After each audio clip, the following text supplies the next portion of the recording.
আজই ডাউনলোড করুন আর এনজয় করুন আপনার পছন্দের শো।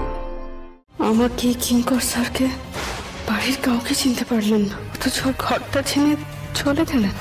অপর্ণা, তুমি জেল থেকে পালিয়ে গেছিলে না, এখন গা ঢাকা দেওয়ার জন্য এখানে চলে এসেছো? তুমি ঠিক আছো অপর্ণা? আমার আর্যর কোনো খবর পেয়েছো? খবর পেয়েছো গুরু?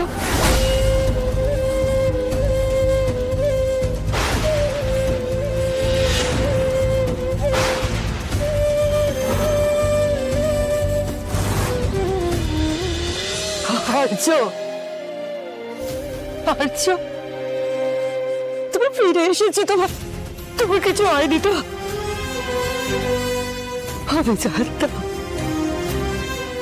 আমি জানতাম তুমি ফিরে আসবে। তুমি না থাকলে তো আমরা সবাই ভেসে যাবো আর্য। আমি জানতাম তুমি ফিরে আসবে। মার মন কখনো ভুল বলে না আর্য, মার মন কখনো ভুল বলে না।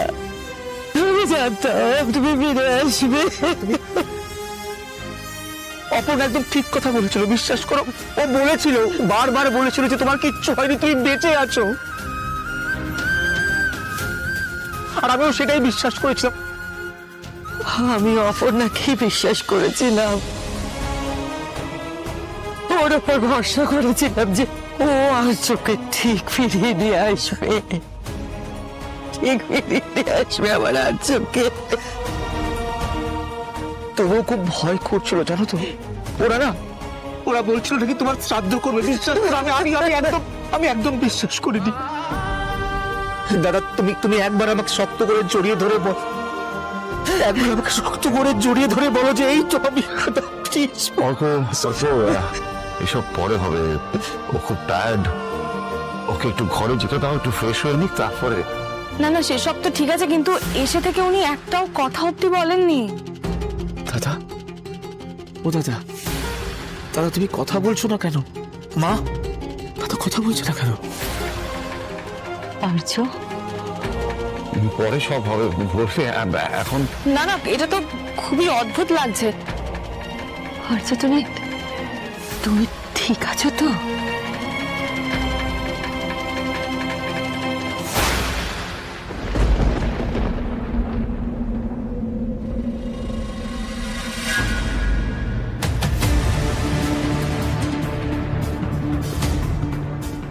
দাদা, দাদা, মা,